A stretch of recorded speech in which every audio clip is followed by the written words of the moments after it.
empty void. Only Saitama can stop him from eradicating all of human civilization for the final villain of the series, God. I mean, just look at this. With one slash, bro cut the landscape in half all the way down to the darkest depths of the earth. And so Saitama will have to help the number one hero, Blast, who has been secretly nerfing himself for the past 15 years. Yep, you heard that right. Blast, the number one hero who went up against Cosmic Fear Garou, has been holding back this entire time. I mean, we've got to remember that he actually wanted to talk to Garou back when he was controlled by God, not kill him. Even when Garou made it clear that he had no interest in any chit-chat, Blast's priority was still to evacuate everybody rather than kill. What's more is that in the entirety of the story, Blast has actually never taken any damage. Yep, that's right, you can scour the entire manga, but you will never see a panel of him getting hit. Even when he was faced with this barrage of gravity knuckles from Cosmic Fear Garou, he deflected them all away into the distance, escaping without a scratch. Even in this chapter, when Void tries to catch him off guard with a bunch of projectiles, Blast simply lifts his finger and absorbs it all. And bear in mind that this isn't just any attack, it's the divine power of light bestowed upon only those who have accepted God's offerings. Homeless Emperor was awarded with such abilities, making him go from a totally useless bum to a dragon level threat. And then when Saikos saw God and took his power and formed with King Orochi, she too gained the ability to unleash devastatingly powerful beams of light. And that is exactly why Blast is the ultimate counter and has been Earth's only fighter in the war with God. He himself even admits that all of this is useless against him, and that is because of black holes. You see, a black hole has such strong gravity that it pulls everything around it inwards, including light. There's a point around it called the event horizon, which is kind of like a one-way boundary. Once something, like light, gets too close and crosses that boundary, it can't escape. It's game over.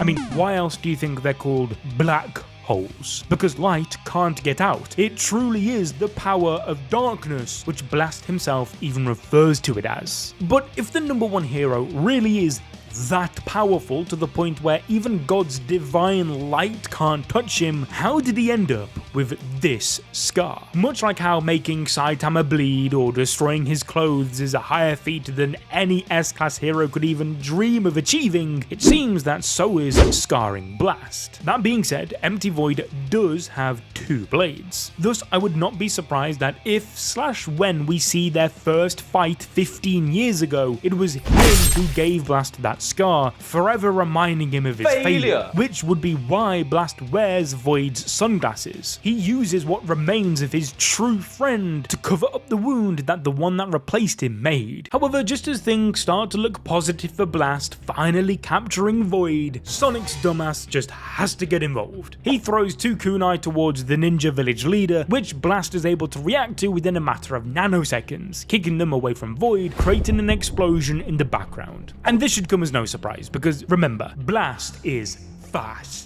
How else do you think in chapter 166 Blast was able to react to both Garou and Saitama's punches before they connected, casting his ability to teleport the two of them to space to stop the entire Earth from being shattered? It was gamer subs. Because let's not forget that at that moment, both of these guys were multiple times faster than the speed of light. And so I gotta hold my hand up and say, Sonic is kinda spitting facts right here. Why doesn't Blast just finish him off, huh? Because that is exactly when Void pulls out his Uno reverse card. He uses the same technique we saw him do in chapter 197, where he gobbled up all of awakened Garou's cosmic radiation, reviving himself and powering up.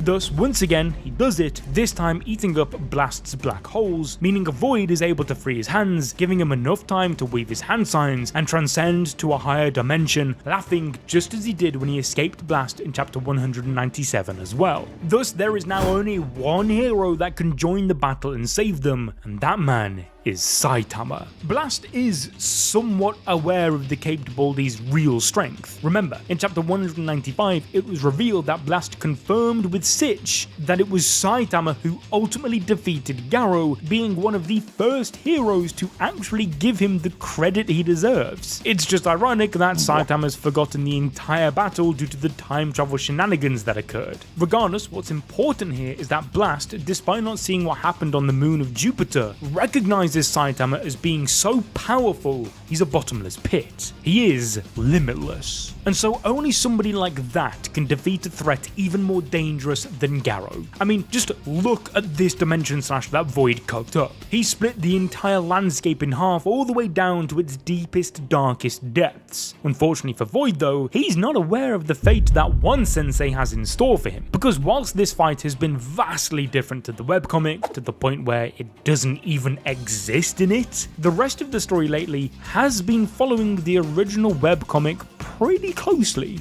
And in that version, Saitama one-shots Empty Void into the ground and mugs him, never to be seen again. But of course, in Murata's manga, Void has become way too important to the story already to simply just be discarded like that. However, I could see a world in which Void is one-shot by Saitama, forcing him to go even deeper down the path for power, transforming into his own awakened form, Cosmic Fear Void, or simply Cosmic Void, which is a real thing, which is the closest thing to a true vacuum in space, the closest thing to a real empty void in the galaxy. Now, if you enjoyed this video, make sure you leave a like, subscribe, ding that notification bell, and whilst you wait for the next one, maybe click this video on your screen right now. A little birdie tells me you're really gonna like it.